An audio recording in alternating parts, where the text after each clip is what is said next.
the control seminar today. He is currently an assistant professor of mechanical engineering at UT Dallas, where he's been for 6 years. Almost, yeah. Almost 6 years. He received a PhD in mechanical engineering from the University of Illinois at Urbana-Champaign, where he worked in Rail Leeds lab. Yep. And prior to that, he has he had his master's in 2013, also from BYUC, and a bachelor's in mechanical aerospace engineering from Utah State in 2011. His research interests are in dynamic systems control, energy systems, and distributed and hierarchical control. And he's received a number of awards since starting his faculty position, including the AFRL Summer Faculty Fellowship, as well as the ONRE that he just received. Yep. So with that, Justin, you have the floor. Let's welcome Justin to University of Michigan. Great. Thank you all so much. It's a pleasure to be here, and thank you to Jeff for arranging all of this. This is my first time to the University of Michigan, so I'm really happy to be here and to share some of our work on set-based methods for hierarchical model predictive control and beyond, whatever that really means. So, oops, let's see.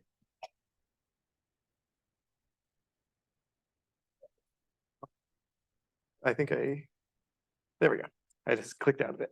Okay, so this talk is broken up roughly into 2 parts, and I'm trying to tell a little bit of a story here. So the first part is really going to motivate the second part. And really, when I started at UT Dallas, I really started looking at hierarchical model predictive control and trying to provide some type of theoretical guarantees to these commonly used control designs in industry, but trying to provide those theoretical guarantees into it. So that's where we started introducing some of these set-based concepts. How can we use sets to achieve coordination between the different controllers within a hierarchy to actually provide some formal guarantees on how the closed loop system behaves?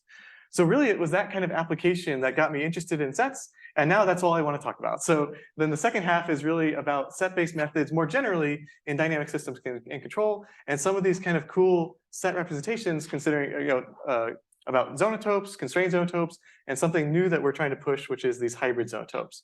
So I'll talk about how these different set representations can make open loop reachability and closed loop reachability a little bit more scalable and accessible to a variety of different types of dynamic systems, including some nonlinear dynamic systems and perhaps even dynamic systems either modeled or controlled by various types of neural networks. Okay. Oh, and sorry, I should just emphasize this, that of course, this work is done by my students, and so I have a nice group of PhD students at UT Dallas, and we have a combination of both theoretical and applied research, and here they are in our lab. So we have some experimental systems that we then try to test some of this stuff on, but that's still very early work. So we're mostly talking about the theoretical developments today, but that's what we're working toward, is being able to apply that to some of our experimental systems. Okay, so to motivate hierarchical control in general, this was actually started in my PhD work at University of Illinois, and we were really realizing that dynamic systems themselves are hierarchies, right? And so we can, if we take an aircraft as an example, which is what motivates a lot of our work, we typically think about these large complex systems in terms of a hierarchy. That's just how we organize the system itself. So we can think about the overall vehicle, and we can think about relatively slow evolving states like the position and velocity of that vehicle, and maybe even the amount of fuel on board, or if it's an electric aircraft, the state of charge of the battery. These things evolve over relatively slow timescales. And then as we break that vehicle into different systems, you might think about the electrical power system, the thermal management systems, the flight control systems, and that's just another, once again, way of organizing how you think about this complex system. But then the system level dynamics might be a little bit faster. And so as we work our way down this hierarchy, we get to subsystems and components and eventually the physical layer. And each level is getting kind of faster and faster dynamics, and we're looking at smaller and smaller parts of the overall system.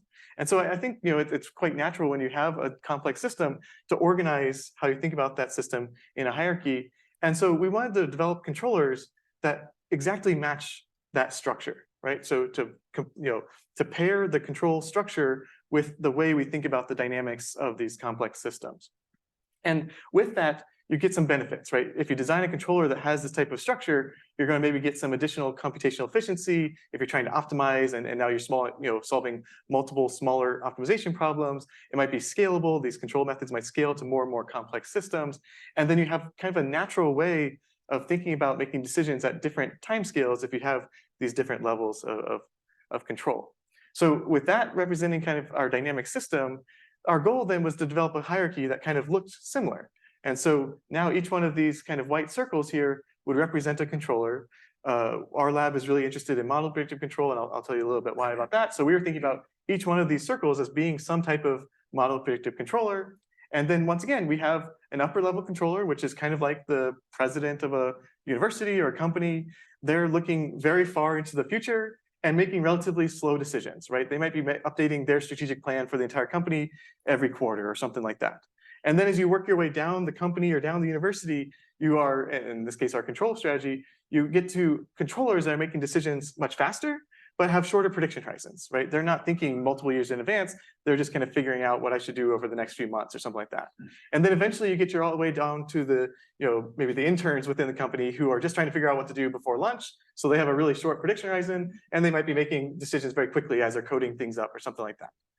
And so then the question is, well, okay, if I could design controllers at each of these levels, and I'm looking at over across different horizons, and I'm making control decisions at different rates, how do I coordinate all of this? How do I make sure that what's actually affecting the behavior of my system takes into account all the decisions that were made at these upper level of the hierarchy? So it all comes down to what's going on along these black edges. What information are you communicating between the controllers, and how do you try to achieve coordination using that information? And so that's what we were looking at, and there's conventional ways of doing this, but our approach, kind of from a theoretical approach, was how can we design this? How can we choose what information we're coordinating? How do we achieve coordination so we can get some type of theoretical guarantees?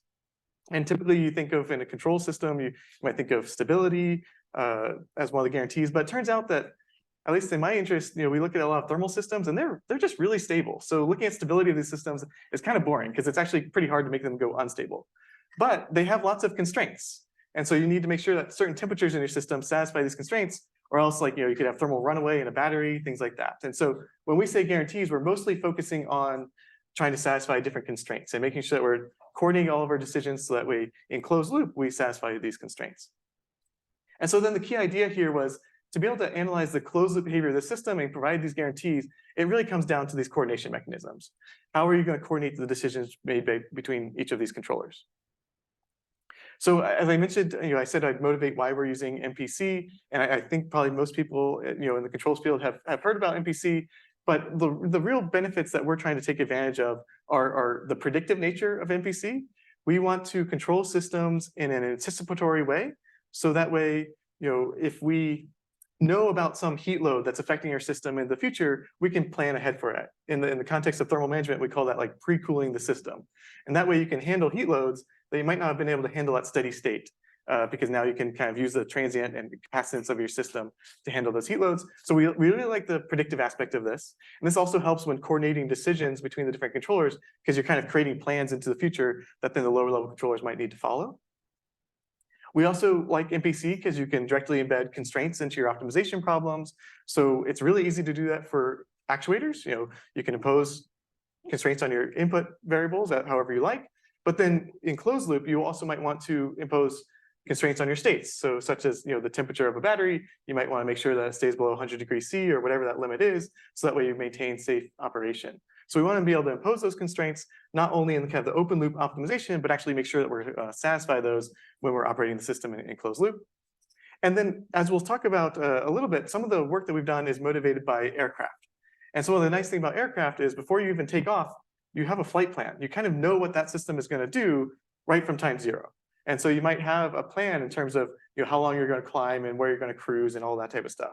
So we want to use that information as preview and combine it with the predictive nature of MPC, so you can actually do some optimization about how you're operating the aircraft, both in the short term and the long term, and to try to optimize in time over that entire mission. And so that's really useful in applications where you have this preview, like a flight plan, but it can also be useful in other applications where you have repetitive processes, where from one iteration to another, there might be slight differences, small differences, but overall the main operation of the system is kind of the same, and the goal is kind of the same. Okay. So when I talk about MPC and some of the theoretical results that we've been working toward, it's a little bit different than some of the standard theoretical MPC formulations, in the sense that we're not really trying to drive the system to an equilibrium.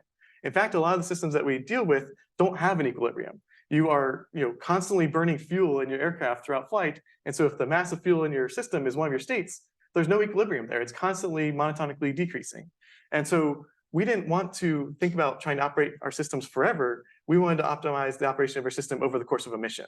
So we define that now as a system operation with a finite length of time, when you know exactly when you are supposed to end, and we have some idea, some predetermined notion of how you want your system to operate.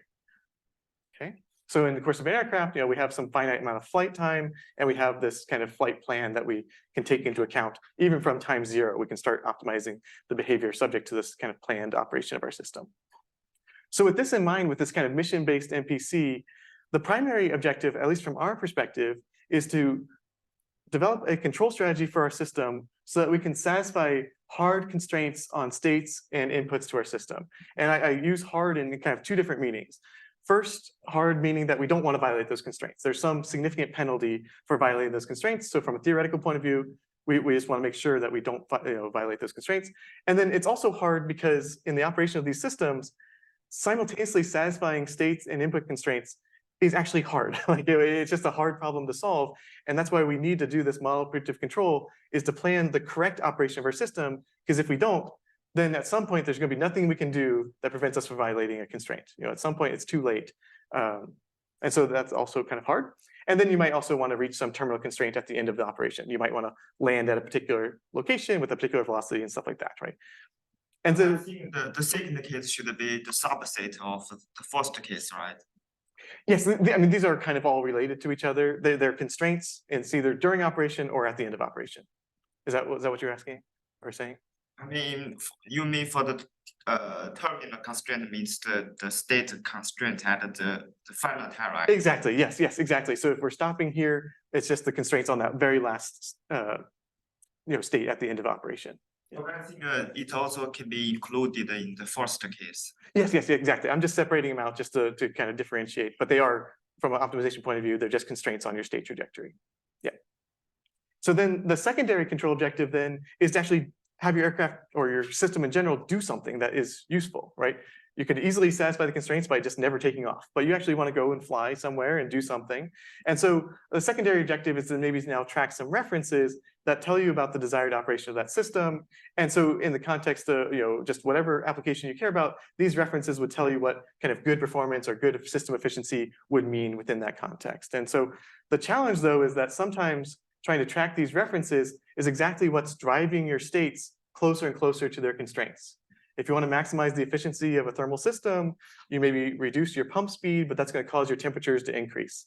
And so you kind of want to ride that boundary of that temperature constraint in order to meet these secondary objectives, but that makes it harder to satisfy your constraints because if something goes wrong, you're just going to be a little bit closer to those constraints, and so you might end up violating them. Okay, so that's the framework that we're working in. And then when we first started, we had that nice, pretty picture with all the colors of the full hierarchy. That was our goal. But we realized that that's kind of hard. So then we started with what was called a vertical hierarchy, where now at each level here, we just have one controller. So it's kind of like an extended version of a centralized control strategy, but now we just have controllers at each level. In each one of these levels, the controller is making decisions at different timescales. So that's what we're addressing in this work, is just the multiple timescale nature, not necessarily dividing up the system into subsystems and all that. So then at the highest level, we have this controller that's going to predict all the way to the end of this finite operation of the system. And it's going to do so with relatively coarse time steps. So it's going to be making slow decisions, and it's going to be updating those decisions relatively slowly. Then as we work our way down the level, this middle level controller is going to update with a slightly faster update rate. And it's going to basically fill in the gaps. And it just has to predict to the next update of the upper level controller. And I'll have a diagram of what that looks like on the next slide. But that's kind of the goal, is to figure out what should I do until I get a new guidance from this upper level controller. And then as we work our way down the hierarchy, we could have m different levels of control. And in this framework, only the lowest level controller actually applies inputs to the decision. So all the smart decision making that these upper level controllers do, the only way it actually affects the behavior of the system is through these arrows, right? The coordination between these controllers, because it's only this last controller that actually applies inputs to the system. And since this is relatively theoretical work, we're making some assumptions. We're assuming that we have linear dynamics, and that our disturbance to the system consists of a known part, which we might have preview about. In terms of operating the aircraft, we might know something about the electrical and heat loads throughout different parts of the mission. And then we have an unknown part, which is bounded to a set, where we then assume we know what that set is. So some pretty heavy assumptions here, but that's kind of the nature of the work. And so then within this framework, we have to figure out, what do we do in terms of coordination? What's the right way of coordinating the different decisions among all these different controllers that are updating at different rates? So the conventional way, at least what I view as the conventional way, what I think is most commonly used in application, is that the upper level controller would plan this course trajectory. And since we're thinking about things in discrete time, we might have a 4-step mission, a relatively simple mission, where we start at some initial condition, we're planning that course trajectory. Here's where we're satisfying kind of those stage constraints on our states and our inputs. And then we have this terminal constraint here at the end, and we're planning out this rough trajectory. And we could just follow that, and that's going to satisfy all the constraints and things like that. But ideally, the lower level controllers can kind of improve upon this control decision, improve upon this control performance by having faster update rates and responding to disturbances and things like that more quickly. So then the conventional approach would be to say, well, at this time step, I kind of wanted to get to this state, so let me just set that as a reference. And then I'm going to send that reference down to the next level of control. And the goal of that controller is simply to track that reference. So in that case, you might get some control performance that looks like this, where the next level of controller is now updating more quickly at these kind of dash lines here, and it's planning a finer state trajectory, but its objective is really to track this reference. So that kind of seems natural to me, I think, right? We plan something at the upper level, we send that down, and the lower level's goal is just to track that. However, one of the challenges is that from this perspective, if we have fast timescale dynamics in the system, the goal of this lower level controller is basically just to reject them, right? We're not really trying to optimize with respect to the fast dynamics. We're just trying to get rid of them in order to track this kind of somewhat steady state reference until we get a new reference when the upper level controller reevaluates its decisions. Okay. And so when we say that we want to track this reference, normally that comes down to tuning your cost function. You provide that reference to the controller. MPC is an optimization problem, and so you prioritize tracking that reference, and then you get to tune a whole bunch of variables that tell you, well, I really want to track these particular states or these inputs or some combination of the two. And so when we looked at the closed loop behavior, it was really heavily dependent on all of this tuning, because really this tuning is what created coordination between the controllers. And so analyzing the closed loop system was really hard, and when we started asking, well, can I guarantee constraint satisfaction? Well, if we just had this coordination mechanism, we couldn't figure out a way of doing it. It seems like a hard problem. It was kind of like tuning a whole network of springs and then saying, okay, if I put vibrations to this network of springs, I'm not going to run into any limits. Like that's just kind of a hard problem to analyze, especially when MPC doesn't have closed form control laws. It makes it harder to analyze closed loop behavior and stuff like that. Okay, so instead we looked at a different coordination mechanism, and this is where the set-based coordination mechanisms really come in, and we call them way sets. And I think once again, this is kind of a natural idea where if we start with the upper level kind of course trajectory, nothing's changed there. But now to compute this way set, we think about it as computing a backward reachable set. So we start off at this point here, kind of 2 course time steps into the future based on what the upper level has planned. And then we use the dynamics of the system and the constraints on our actuators to figure out, well, if I'm 1 time step further, beforehand at kind of these fast update rates, what's the set of states for which there exists an input that allows me to get right back to this point, right? So it's like, how far can I deviate from what the upper level has planned so I can still get back on track and get right exactly to the point that the upper level has planned? And then if I keep doing this backwards in time, eventually we can work our way back enough to now we have this set, which is kind of like this n step backward reachable set. And the set of states here now within this purple set is the set of states, kind of the initial conditions for which there exists an input trajectory that can drive me back to that point that was determined by the upper level controller.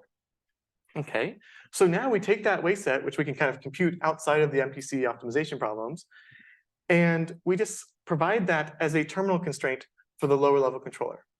So now the lower level controller can really do whatever it likes. It can optimize its own objective function. It can figure out how to use the fast dynamics of the system to maximize, whatever performance means over this time scale, as long as it gets to this way set by the end of its prediction horizon.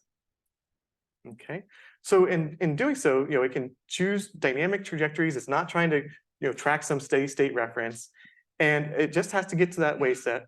And in doing so, if it can get to the way set, then we know that there exists a sequence of inputs that can get us back on track with what the upper level planned, and then can continue us on through the rest of the mission based on what the upper level has planned.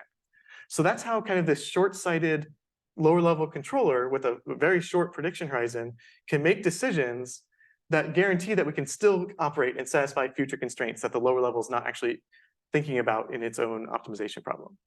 Does that make sense? Any thoughts on that? Yeah, please, yeah. For clarification, so upper level is not doing an MPC, so it's committing to this thing. It won't change when the time takes. It won't change. In fact, it is. So the upper level is going to replan at every one of these red kind of course time steps.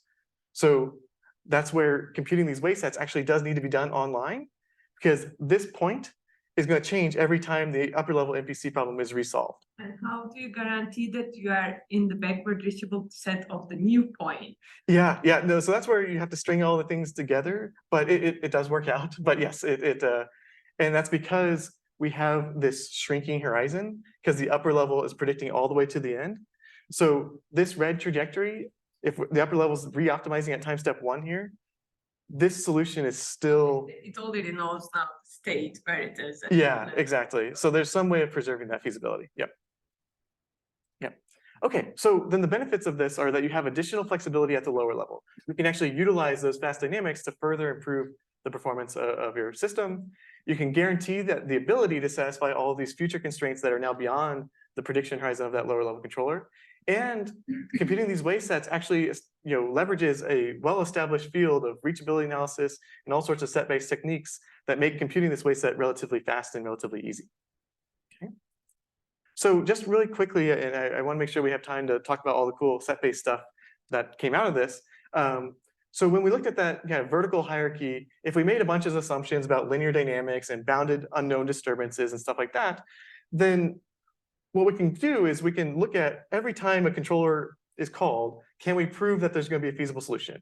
And if we can do that, then we're guaranteeing recursive feasibility of every controller in the hierarchy throughout this finite mission. And that's what this diagram is intended to show, right? In the paper, we have a series of lemmas. So if we assume this upper level controller is feasible at time step 0, then we can track through all of this and say, well, then this controller at this update rate will also be feasible because of we can establish all of these kind of feasible candidate optimal, or not optimal, but just candidate solutions that the controller could choose in order to satisfy these constraints.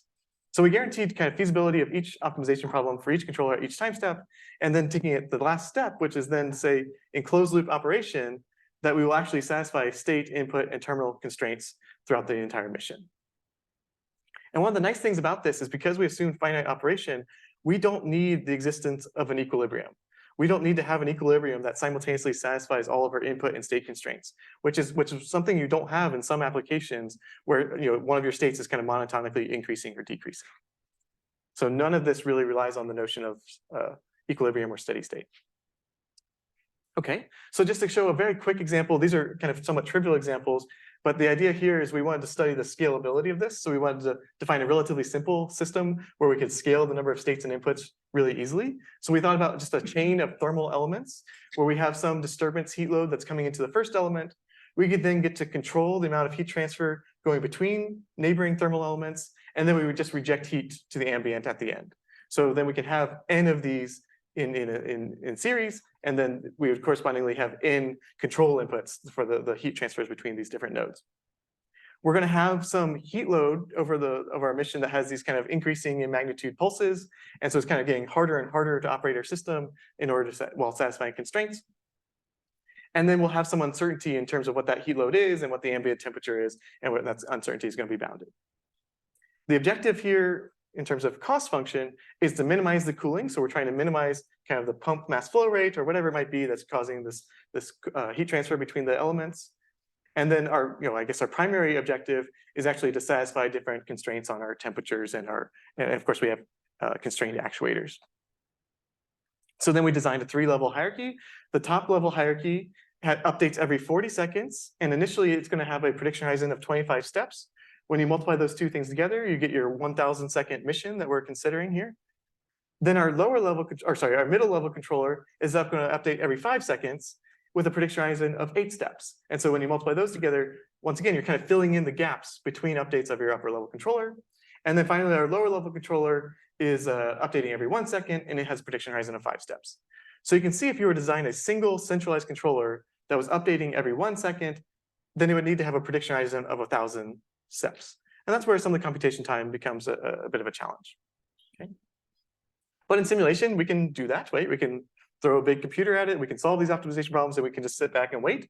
And so then here's what a centralized control solution might look like. as these heat loads get bigger and bigger, the system knows about them in advance, so it's actually pre-cooling the system, reducing the temperatures. In this case, we only had 3 nodes in series.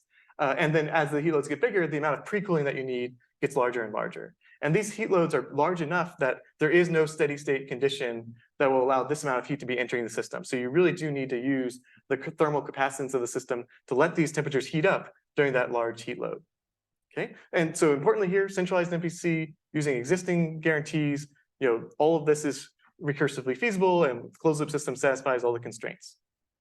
Then we implement our hierarchy, and we saw that it, in general, has similar behavior, which is kind of what's expected, but the lines just aren't as pretty looking. They're not as smooth and stuff like that. And that's because instead of having a single decision maker that's coordinating everything, now you have 3 controllers that are coordinating in the sense of constraint satisfaction, but are still somewhat selfish when actually optimizing their own objective function.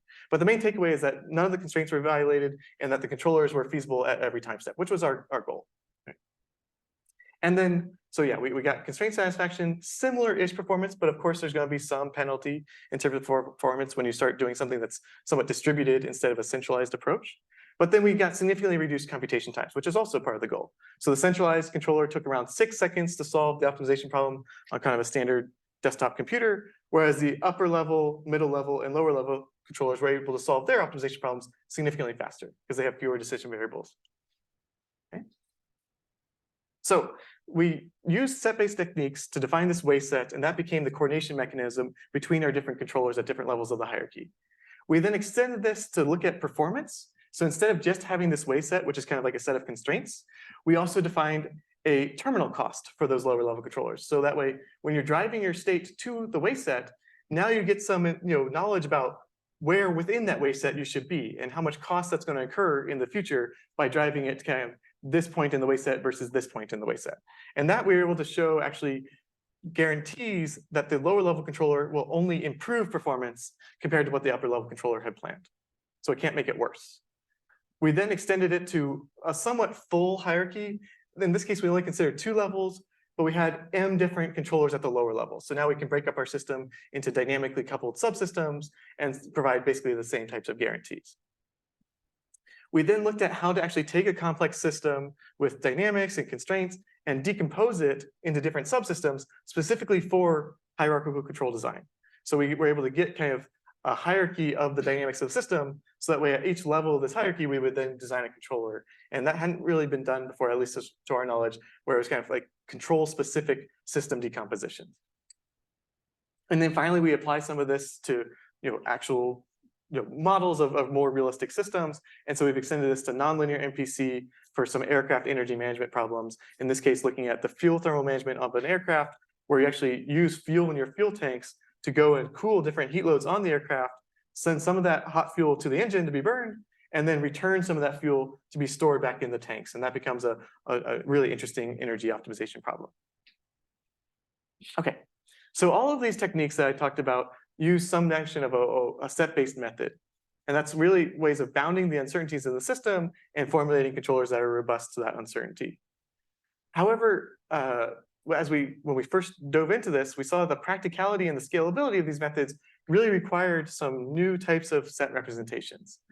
So when we started looking at conventional set representations, which I think of as this half-space representation or HREP, where you're thinking about a set of states or a set of anything really being defined by a combination of inequalities. So these half spaces, and then the set itself is just the set that satisfies all of those half spaces simultaneously, or vertex representation, VREP, where instead of half spaces, you think about the extreme points on this set and then the convex hull created by these points. Well, it turns out that this didn't quite work out very well. Any computational savings that we got from the hierarchical control were immediately overtaken by the computation time required to compute way sets using these techniques. And I'll show you that in a second. So then we started looking at some, what I should have put new in kind of quotes here, which are zonotope-based methods. And zonotopes themselves are not new. They've been around for decades, over 50 years. But constrained zonotopes were only invented in 2016. And I'll talk about exactly what those are. And that's really rejuvenated the interest in some of these zonotopic type methods. And then our research has established this idea of a hybrid zonotope, and we think that that might be one of the ways forward. And so I'll talk about that as well. So we're kind of entering the second half of the talk now, where we're going to focus more about just these set representations. Great. So as I mentioned, these weight sets actually need to be computed online. And so for a very simple example where we had a vehicle where the states were position, velocity, and the energy stored in a battery, the idea here is that the upper level planned these kind of black dots. The lower level then filled in the gaps and created these red dots. And these blue sets are just two examples of the way sets that were used to achieve coordination along the way. And when using half-space representations, representing these sets as inequalities, it took around 200 seconds to compute this. Whereas a centralized MPC only took 6 seconds to solve the optimization problem. So that's bad, right? That is really slow. And then this one was way worse, right? 192 inequalities, and it took over half hour, or better part of a half hour, I guess, to solve for that. So that's not great. So really, this could be a good theoretical approach, but for it to be actually practical, we need to be able to compute these weight sets really quickly. Okay, and that's not the case with the hrep representation. So when we looked at what's actually needed and why those computations were so slow, well, to compute these way sets, you need to be able to propagate sets forward through dynamics, in this case, linear dynamics, which requires a linear mapping. So going from some sets, state of sets at X to some future state of sets Y, or backwards. You can do this forward or backwards. So linear mappings with the matrix A. You need to be able to do the Minkowski sum of two sets. So if we're adding two sets together, X and Y, then you get the sum of the points from within those sets, and you get the Minkowski sum there. That's how we add in actuator inputs into our dynamics. And then you might actually need to take the intersection of these two sets. And so one set might be the set of state constraints, and then the other set might be your reachable set going forward or backward in time. So unfortunately, for any one of these operations, either hrep or vrep kind of scales exponentially with the set dimension or the set representation complexity. And then converting between hrep and vrep is also kind of an exponential operation. So it's very expensive. But Zonotopes are actually pretty good at this, yes. Isn't this for forward reachability? Because I think you were mentioning some backward. Yes. So it turns out that backward reachability in most cases is still comprised of these basic operations. Yeah, there are some differences, but in general, if your A matrix is invertible, then all of this applies. But then if it's not invertible, then there's still some tricks that still come back to these operations. And you don't need a Minkowski difference? You do if you want to be robust. And so, but we haven't quite gotten there yet. Oh, well, I mean, we have as research, but in terms of the talk, we haven't gotten there yet. Yeah. Okay, so Zonotopes are actually pretty good at this. So it turns out, well, in case you haven't heard the word Zonotope before, hopefully that's the main takeaway of this talk is a fun new word. But Zonotopes are really what we think about is this Minkowski sum of line segments. So here is a Zonotope comprised of 3 line segments, or what in terms of Zonotopes, we call them generators. So there's one generator here that's kind of this diagonal line. And then when we add in a new generator, which might be this vertical line, we think about kind of where can we be along each of these lines, and some linear combination of that. So it's kind of like taking this new vertical line and sliding it along this other line and figuring out what area you've just kind of covered. And then if we do that again with another horizontal line, then we can keep building out this more and more complex set by just adding in these generators. And so it turns out that these Zonotopes are extremely good at computing linear mappings and Minkowski sums. It literally comes down to matrix multiplication and matrix concatenation. So things that you can do extremely fast. But you might have noticed that by doing this, Zonotopes are inherently symmetric. And when you do an intersection operation, you're going to break that symmetry. So that's what kind of impeded the application of Zonotopes for these things, or for these applications, is that they weren't able to handle the intersection. You needed to break the symmetry. And if you did try to approximate the intersection, then you become pretty conservative in your calculations if you need to represent the intersection as some type of symmetric set.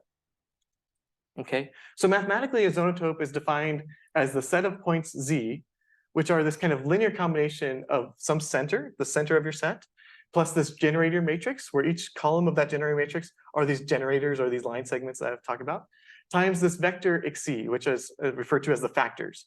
And if you have kind of n generators, then you'd have n of these factors, and each one of them is going to be constrained to between -1 and 1. And that's what's creating these line segments instead of just lines that go off into infinity. Okay. Oops, I got labels here. That's good.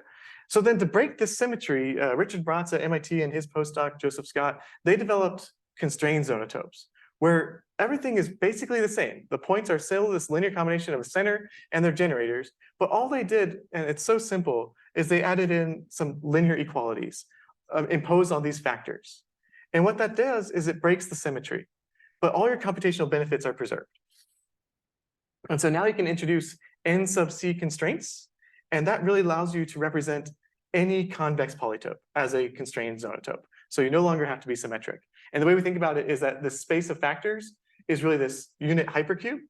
And then the set of constraints basically imposes hyperplane restrictions. And so now it's kind of the projection of a constrained hypercube is the way we can think about constrained zonotopes. Okay, so now these are really good in terms of computation time for linear mappings, Minkowski sums, and intersections. So then if we go back to that example, and I'm going to try to speed up here really quick, but the punchline is what used to take minutes now takes tens to hundreds of milliseconds. So using constrained zonotopes, you get the exact same set, but much, much faster. And so now this is actually becoming a little bit more of a practical thing to do. So the more complicated one took less time. Yeah. Zonotopes. Great question. Thank you. I love when people notice that. It's because this one is inherently more symmetric. And so there's fewer constraints. And so that means the computation time is actually a little bit faster. The better the symmetry, somehow the faster it was to compute. Yeah. Okay. So then I think I'm going to skip over this slide to make sure we get to some of the later stuff. But because constrained zonotopes are a relatively new set representation, there's a whole field of opportunities in terms of fundamental analysis and new operations that you could do with these set representations. So we've looked at some of that. All right, so then we get to the fun part. So this is new for me, so that means it's always the most exciting work, which is this idea of hybrid zonotopes. So when we looked at constrained zonotopes, they're really good at representing convex polytopic sets. But when we started looking at hybrid and nonlinear dynamics, the reachable sets, those wave sets, might not be convex. And so you'd have to approximate them if you were using constrained zonotopes. So we introduced the hybrid zonotope, where the expression looks a little bit nastier, but we still have this center, we still have these generator matrices, but we're just breaking up this factor into the continuous factors, which once again are just constrained to this unit hypercube, so that hasn't changed. But then now we have these binary factors, and those binary factors just need to be -1 or 1, not anything in between, right? So we're just taking the vertices of a hypercube now. Okay, so we get the best of both worlds. We get the continuous factors and now these binary vectors.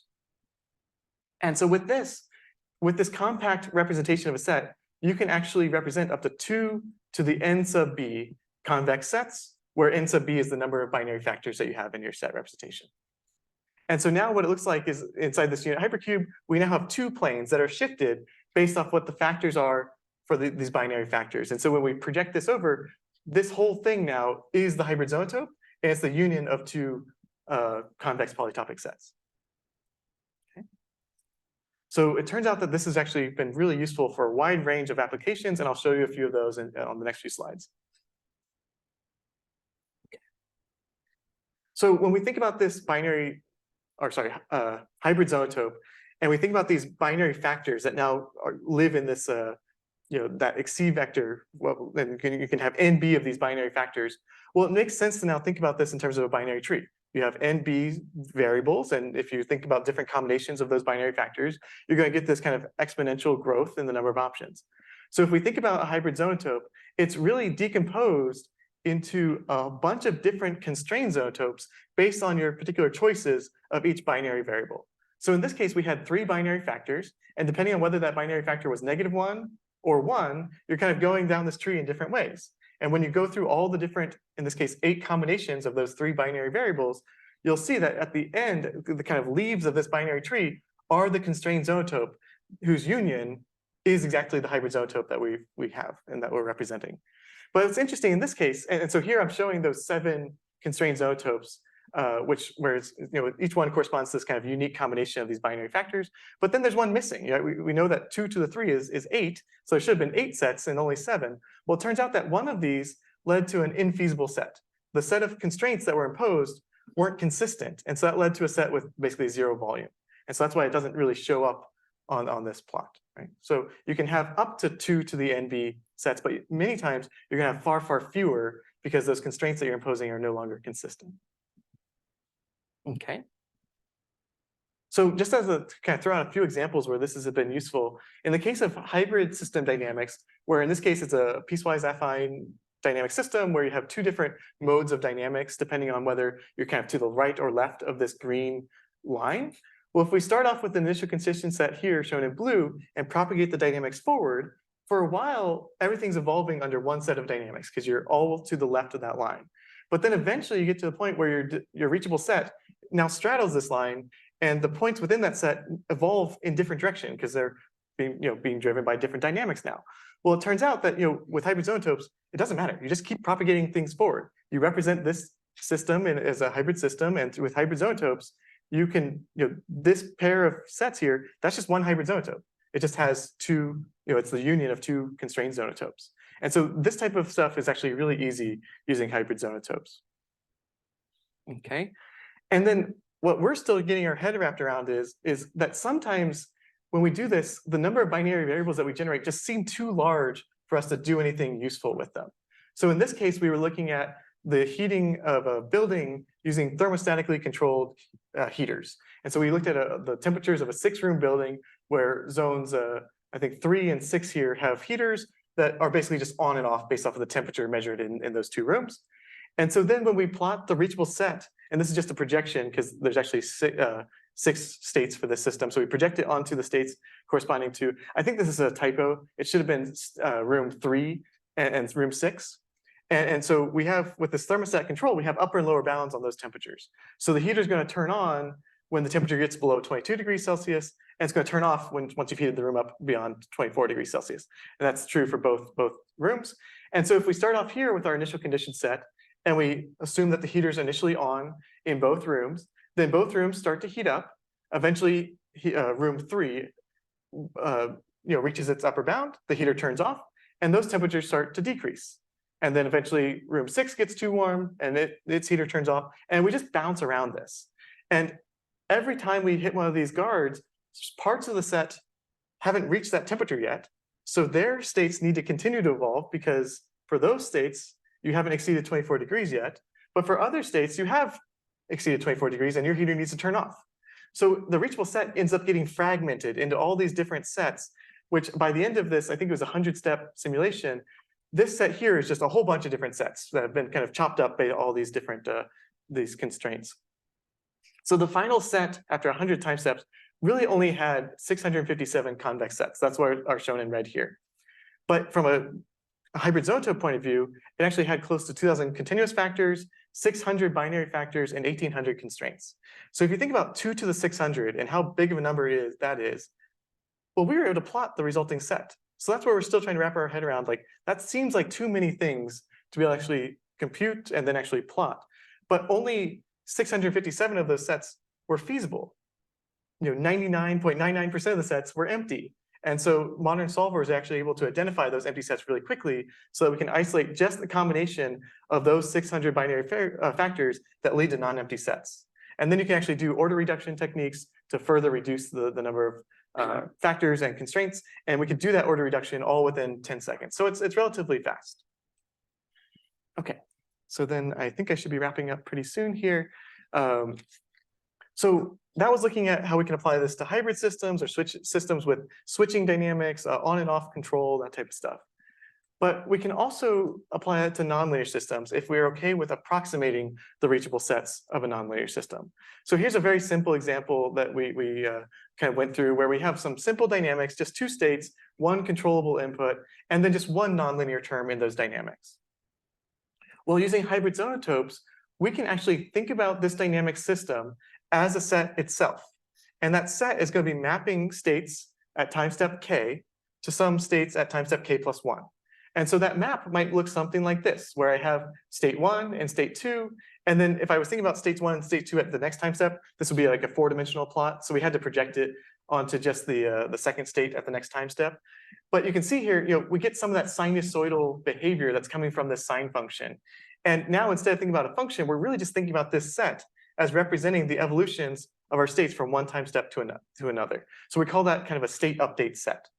And that can bound the nonlinear behavior system, and all of this is represented as a hybrid zonotope. So we have a hybrid zonotope representation of our open loop dynamics. We can then formulate a controller. In this case, we formulated a nonlinear model predictive controller and trained a ReLU-based neural network to approximate the solution of that nonlinear MPC. And so from that, we did a whole bunch of different training points. Those different training points are shown in blue. So basically, we provided states to the nonlinear MPC. We saw what the optimal control input was for that particular state, and we plotted it on this graph. And then we used the neural network to kind of fill in the gaps and to get a function now that represents this. But it turns out that these ReLU neural networks can be exactly represented as hybrid zonotopes. So this red set is not a neural network, it's just a hybrid zonotope. So now we have a hybrid zonotope for our open loop dynamics and a hybrid zonotope for our controller, and yes. Yeah, so I was gonna wait till the end, but we're almost. We're almost there, yeah. I might as well ask now. So I was gonna ask about nonlinear systems and now we're on nonlinear systems, so you brought it up for me. So, my original thinking was, okay, so the reachable sets for nonlinear systems are not going to be composable via line segments. Yes, like yeah, line exactly, yep. segments, right? So are you essentially using the Zonotope to create some kind of a close either overestimate or underestimate Yes. of that reachable set? Exactly, Okay. and that's why this set has volume. Okay. If we think about the function, it would just be a surface. But this has volume because we have some approximation error. And so in this case, what's relevant is the over approximation of our nonlinear function. Got So it. we're over approximating the reachable set. Okay. Yeah. Okay. And so you're over approximating the reach, so I'm trying to think, is that what you want to do? So if you're doing so you want to be conservative, presumably, if you're doing hierarchical MPC. Yep. And so in terms of backwards reachability, You want to under approximate, exactly. right? Yep. And in terms of, okay. And we're working on that, but we haven't quite gotten there yet. Okay. So right now we're just caring about over approximations. Yeah. And so when we combine these two things together, then we can actually get a closed loop hybrid zonotope for how the system is evolving, and it is an over approximation of that. And then if we run this forward and we actually do this closed loop reachability analysis for a set of initial conditions, which was this kind of horizontal line, we can propagate these things forward, and each one of these somewhat curved sets is the reachable set at a particular time step. And this is an over approximation, but you can kind of see how that somewhat sinusoidal behavior shows up in these reachable sets, which is, I don't know, I think kind of cool. So on one slide, I'm showing how hybrid zonotopes could approximate nonlinear dynamics. It can approximate MPC solutions represented as neural networks and be used for closed loop reachability. And then the last slide here is just talking about how we use hybrid zonotopes to represent neural networks if they have ReLU-based optimization, or sorry, activation functions. So it turns out that over a finite domain, this ReLU function where the input is less than 0 is just we preserve 0, and then if the input is greater than 0, then we just pass forward the input. Well, we can represent that as a hybrid zonotope. It's just the union of two lines. Well, we can do that, and so then we can actually represent neural networks. In this case, we trained a neural network based off of a cosine and sine function, and now we can get an approximation of that nonlinear function represented as a hybrid zonotope. And once again, we get to this case where, in this case, we had 40 binary variables, so we would potentially have 2 to the 40 convex sets that this hybrid zonotope represents, but so many of them are empty. And so then this resulting set that we're actually able to plot only had 800 non-empty sets. And modern solvers like Gurobi are able to whittle down these really large number of combinations down to just the non-empty ones really quickly. This is a pretty fast and scalable process, at least for the examples that we've played with. Okay. So then I think in the interest of time, to make sure we have plenty of time for discussion, I just want to flip over to this. But the main takeaways basically are we're applying set-based techniques. A lot of it was motivated by the coordination within a hierarchical control approach.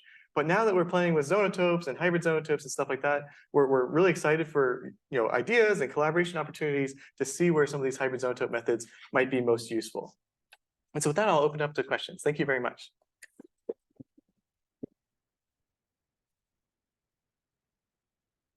Yes, please. Yeah, I was wondering if there's any merits to stochastically defining these zonotopes, because there's an idea, it seems like weight sets in general are like the inverse of this inverse idea in open loop stochastic MPC, where you're broadcasting forward. And what's useful about that is when you see your distribution and expected value, then you have a chance to relax the constraints a lot because your stochasticity will just drift you towards your state. And weight sets is doing that from the opposite end. Sure. So maybe I mean that might add more computation or less. No, but you're exactly right, because there is a thing called a stochastic zonotope. So with those factors, instead of constraining them to be within the set of -1 to 1, you say that factor lives within a normal distribution or something like that. And then you can think about the linear combinations of those factors. And it doesn't have to be a normal distribution, it could be something else. But yeah, there's exactly this idea of representing the stochastic reachable set of a system using a stochastic zonotope. So yeah, great idea. Yep. Yep. Any other questions? Yeah. I know that in a lot of problems where you're given simultaneous state and constraints, there are certain situations where it's considerably simpler. Yes. For example, and notice this continuous time interpretation, right? If your input and your constrained states are somehow co-located in such a way that from a discrete time point of view, they're one step away, like you can Yes. Yep. then there's some things that really simplify. I'm curious if you found that there's a corresponding simplification in your methodologies that applies in that case, or if it's just as complicated as it is the general case. Yeah, I think considering some of the systems that we've been using to motivate this work, where they don't have an equilibrium within their combined set of input and state constraints, a lot of the techniques that we've seen work really well for a lot of systems just weren't applicable, because one of the first things they say is consider this equilibrium within these sets. And it's like, well, wait, we don't have that. And so I think that's maybe where some of those methods would break down, but I could be wrong. There could be methods that don't require that. I have a second question that's not related to the first one, but I'll ask it since I don't see it in the. Well, yeah. Do you anticipate being able to find some kind of bound on the number of non-empty sets? Ooh, so if you computed a set and without actually going and trying to find them, know how many combinations would be non-empty? Do you anticipate that there's some kind of, nice theorem that you can come up with that says? Oh, I hadn't thought about it, but now I want one. Yeah, that sounds great. Yeah. I mean, because all this works because there's so much structure associated with the dynamic system that's creating these reachable sets. That's why so many of these are non-empty. So it does make sense that there might be something that you could do there. Yeah. Yes. I think one related question there is, there are lots of works that show that you can take a neural network and you can sparsify and Yes. it's gonna work more Yeah. or less the same way. And just like empty sets looks like some neural network sparsifcation. Is there some connection there? Well, we hope so. I think that would be great. And we that's one of our next steps, is to look into some of that. And maybe there's some ways of looking at the hybrid zonotope representation that makes identifying that sparsity a little bit easier. So you could figure out which combinations led to empty sets, and then just go and remove those activation functions of those neurons. So we haven't connected those dots yet, but we hope that there will be a connection. Yeah. Cool. Was there another question maybe back here? Yeah. I have a question about the hierarchical MPC. Sure. Like in your presentation, I think for the first few slides, you have the information is both downlink and uplink. Ah, yes. In the implementation and the work you talk about is always like higher, give the information to the lower, but not. Yeah, very good. Yeah, that's awesome that you picked up on that. That's because our goal was to have communication going both ways, but we never figured out what information should be passed upward besides just state information. So right now we do assume full state feedback. So I think if you were to have information going up, that might be state estimation. So that way lower level controllers and observers are estimating states based off of fast timescales. And then they might be propagating that state information back up the hierarchy. But we haven't figured out many other like really valuable information that should be propagated up. So if you have any thoughts, I'd love to hear them. But yeah, that's partly why, is that we didn't end up needing it for our approaches. Yeah. Yeah. Thanks, Chris. Yeah, so I was wondering when you were talking about the hierarchical MPC, you, at least graphically, what it looked like was that you were imposing an equality constraint on the lower level state at every upper level time Yes, step. exactly. Yep. Can that be relaxed without really a lot of consequence to your methodology to a set constraint, an inequality constraint that gives you a little bit more liberty at the lower level?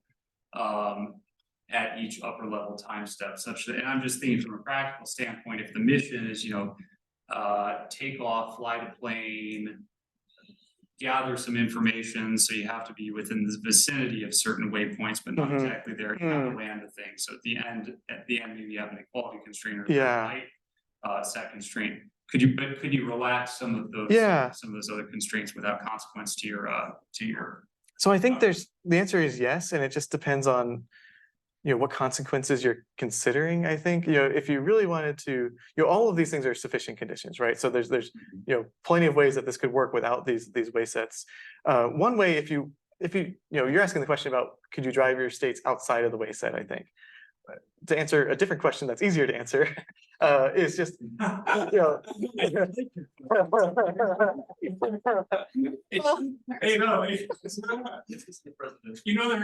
is. Well, I'll answer my question and see if that helps with yours. Hierarchically lower question. Yeah, exactly. I'll answer the lower level question, which is, this way set is not the biggest set of states for which there's a solution moving forward.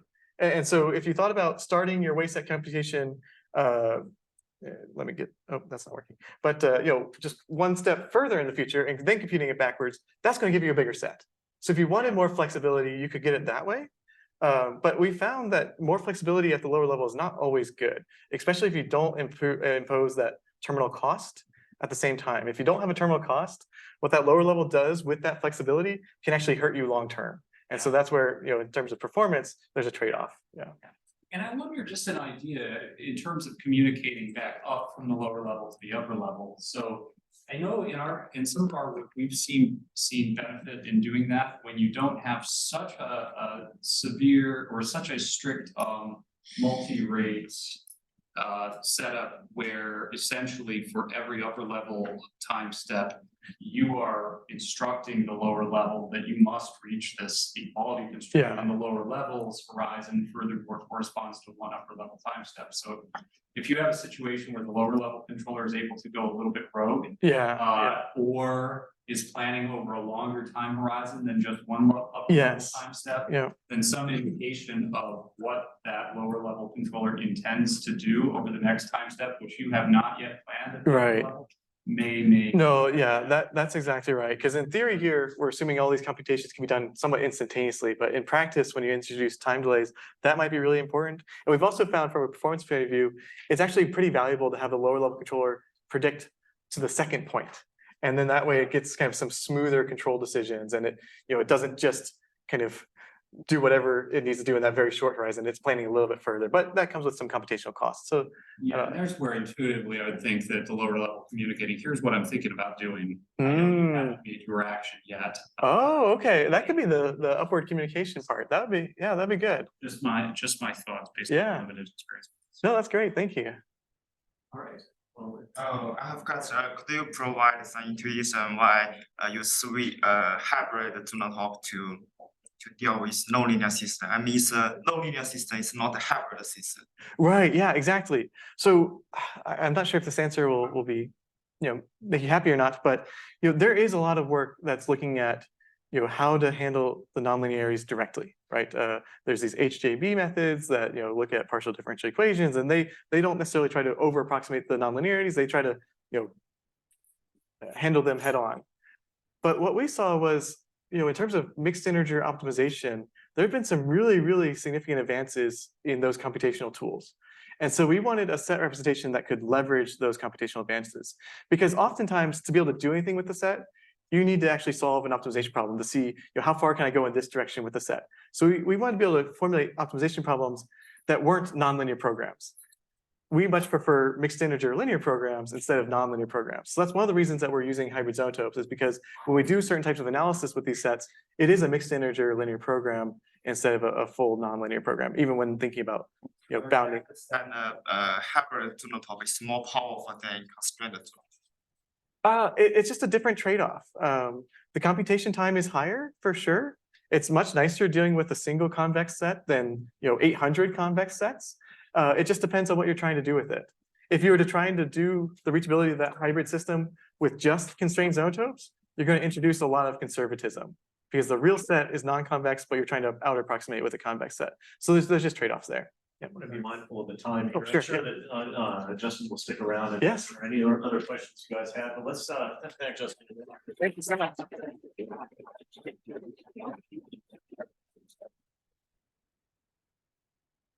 Thank you.